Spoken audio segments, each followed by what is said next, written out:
Halo teman-teman, Assalamualaikum warahmatullahi wabarakatuh.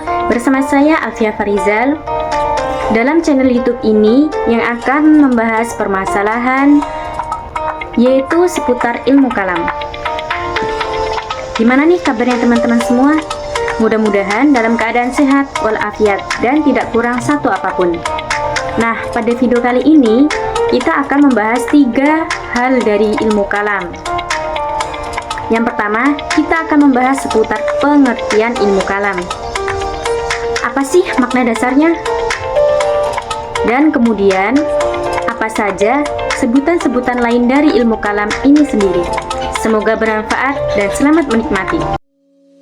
Nah, kalau kita bahas ilmu kalam, satu katanya yaitu kalam dalam bahasa Arab itu secara harfiah berarti pembicaraan. Nah, sebetulnya kata ini sejajar dengan kata logos yang berarti sabda dalam istilah Yunani. Nah, teman-teman mungkin tidak asing dengan istilah logos ini karena memang logos merupakan akar dari kata logik atau logika sebagaimana yang kita ketahui sebagai disiplin kajian yang membahas tentang cara berpikir yang benar. Nah, logos itu juga merupakan akar dari kata logi pada kata atau istilah beberapa bidang keilmuan. Misalnya ontologi, kemudian epistemologi, aksiologi, sosiologi, antropologi, geologi, biologi, dan lain sebagainya macamnya. Nah, kata logi di situ memang berangkat dari makna sabda atau kata-kata atau bahasa. Maka saya sederhanakan, istilah logi dalam beberapa terma keilmuan itu dapat diistilahkan dengan bahasan. Disederhanakan saja begitu ya. Nah, hal ini untuk mendekatkan kata bahasan itu sendiri dengan bahasa atau sabda atau pembicaraan. Jadi, ketika ada istilah ontologi, maka secara sederhana sebut saja merupakan bahasan tentang keberadaan atau tentang segala sesuatu yang ada. Kalau ada istilah antropologi, yaitu bahasan tentang seputar masalah manusia. Aksiologi misalnya, yaitu bahasan seputar nilai, begitu dan seterusnya. Ini penyederhanaan saja ya. Nah, kalau teman-teman juga cermati bahwa istilah logika sebagai disiplin keilmuan dalam tradisi keilmuan Islam itu dikenal dengan nama ilmu mantik. Nah, mungkin teman-teman di pesantren atau di lembaga pendidikan pernah mendengar dan mempelajari disiplin yang satu ini. Nah, kata mantik ini berasal dari akar kata natakoh yang berarti atau bermakna berucap atau berkata-kata. Nah, ini juga erat kaitannya dengan pemaknaan definisi manusia. Kalau teman-teman pernah dengar bahwa manusia itu didefinisikan sebagai hewan yang berakal atau berpikir. Dalam istilah Arabnya disebutkan bahwa al-insanu hayawanun natik. Nah, kata terakhir natik itu berasal dari kata natako dan juga berhubungan dengan mantik yang artinya berucap atau berkata-kata. Tapi mengapa dalam definisi manusia itu diterjemahkan natik itu sebagai berpikir atau berakal? Nah, di sini kita lihat hubungannya.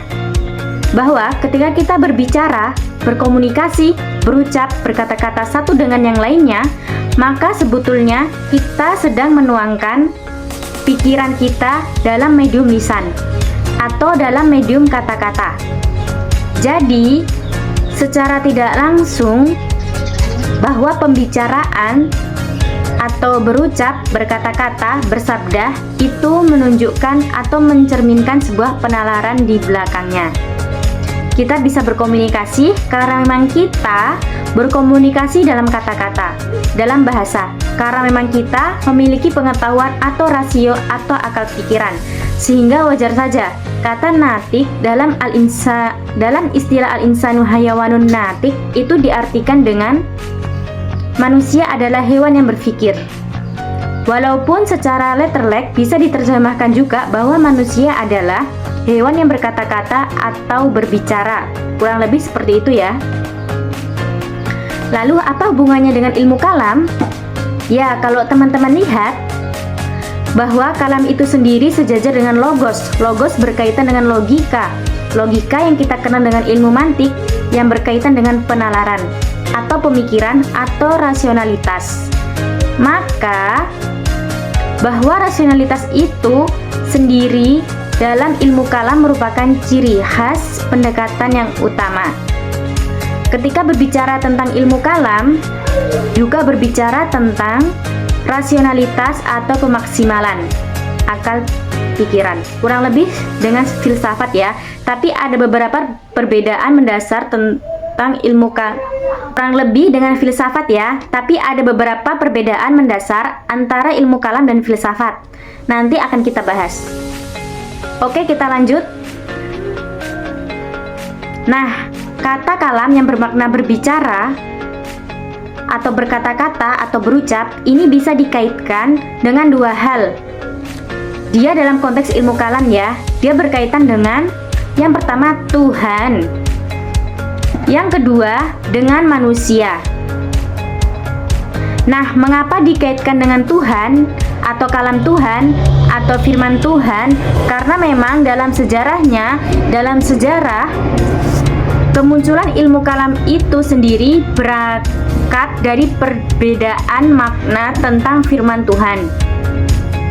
Perdebatan ini bahkan berlangsung dengan sangat keras dinamikanya, bahkan dalam bentuk yang paling ekstrim sekalipun, sampai berdarah-darah dan menimbulkan korban jiwa. Di kalangan umat Islam pada abad ke-9 dan 10 Masehi, kalau teman-teman baca sejarahnya, itu sangat luar biasa sekali. Dan dari satu sisi cukup mengerikan ini ya. Nah, ini juga bisa tergambar misalnya dalam buku Karen Armstrong yang judulnya Berperang Atas Nama Tuhan. Nah, bagaimana sabda Tuhan itu ditafsirkan oleh manusia dengan cara yang berbeda, yang menimbulkan perbedaan satu pendapat dengan pendapat yang lain, dan perbedaan pendapat itu memunculkan konflik yang halus sampai yang keras, sehingga benturan antar manusia, antar umat beragama itu tidak terhindarkan. Nah, ilmu kalam itu lahir tidak lepas dari sejarah pergulatan pemikiran itu yang berkaitan dengan penafsiran tentang kalam Tuhan. Kemudian kalam ini juga identik dengan salah satu sifat wajib 20. Nah, kalau teman-teman pernah mendengar atau saya pikir teman-teman juga paham sifat wajib 20 ini, yang redaksinya wujud, kidam, bako, mukhalafatul hawadisi, dan sampai seterusnya. Dari 20 sifat itu, maka ada satu sifat yang dikenal dengan istilah kalam atau berfirman, bersabda yang berkaitan dengan ketuhanan. Nah, selain itu dalam konteks ilmu kalam, kata kalam itu sendiri juga terdapat dalam beberapa surah dan ayat dalam Al-Quran. Salah satunya Quran Surah Al-Fat ayat 15, di mana di dalam ayat itu terdapat kata-kata firman Allah, atau dalam redaksi Qurannya kalamullah. Nah, selain yang berkaitan dengan masalah ketuhanan, kalam ini juga bisa berkaitan dengan masalah manusia itu sendiri. Nah, ini karena dalam konteks sejarah itu menggambarkan kegiatan dialektis para tokoh-tokoh ilmu kalam atau mutakalim itu yang saling bersilat lidah atau saling berdebat dengan menggunakan medium bahasa atau berkata-kata untuk mempertahankan pendapat, keyakinan, dan pendiriannya seputar masalah ketuhanan. Nah, dari dua hal ini, dari perdebatan seputar makna firman Tuhan kemudian perdebatan antara manusia, sesama manusia atau sesama umat Islam dalam konteks pergulatan, pemikiran dan perdebatan inilah memunculkan apa yang kita kenal dengan ilmu kalam. Perdebatan ini kemudian melahirkan beberapa aliran-aliran kalam dalam agama Islam. Aliran-aliran kalam dalam agama Islam yang mana tidak jarang antara aliran satu dan aliran yang lain itu saling bertentangan dan terlibat konflik. Dari yang konflik yang sederhana sampai konflik yang keras, begitu ya. Nah, inilah mengapa kita penting mempelajari sejarah dan dinamika pemikiran ilmu kalam agar kita tidak jatuh dalam kesalahan yang sama dan kita tidak mudah mengklaim pandangan keagamaan atau ketuhanan satu kelompok yang berbeda dengan kita, dan kita lebih menghormati pandangan yang berbeda dengan pemahaman kita. Kurang lebih begitu. Oke, selanjutnya. Nah, kemudian bagaimana kita mendefinisikan ilmu kalam? Nah, secara sederhana, ilmu kalam bisa kita definisikan sebagai satu disiplin keilmuan dalam Islam yang membahas permasalahan seputar ketuhanan dengan pendekatan rasional. Dan tentunya dalam pembahasan seputar masalah ketuhanan dengan pendekatan rasional ini, kita juga tidak bisa memisahkan dari pembahasan tentang aliran-aliran kalam yang ada. Nah, begitu ya. Atau dengan kata lain, ilmu kalam ini juga bisa kita definisikan sebagai ilmu yang membahas penjelasan dan pembuktian tentang akidah Islam serta pembelaan. Nah, kalau kita lihat pembicaraan tentang akidah itu akan berpuncak pada masalah ketauhidan, yaitu keesaan Allah yang merupakan hal yang paling pokok dalam agama Islam. Di sisi lain, ilmu kalam ini punya nama-nama atau sebutan-sebutan lain. Ada yang menyebutnya sebagai ilmu ushuluddin karena dia membahas prinsip-prinsip paling dasar dalam agama. Apa itu prinsip yang paling dasar dalam agama? Yaitu tentang keyakinan, tentang masalah ketuhanan, tentang akidah. Nah, itu adalah hal yang paling mendasar dalam agama, sehingga ilmu kalam disebut dengan ilmu ushuluddin karena dia membahas tentang akidah. Dan akidah ini berujung pada pembahasan soal tauhid, maka ilmu kalam disebut juga sebagai ilmu tauhid.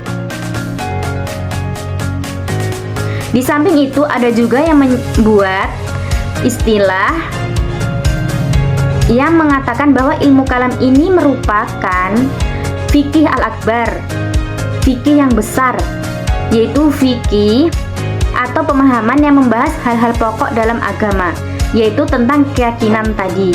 Hal ini sebagai sandingan dari fikih yang kita kenal dalam masyarakat umum, yang dalam terma ini disebut sebagai fikih al-aqsar atau fikih yang membahas cabang-cabang agama, atau fikih al-akbar.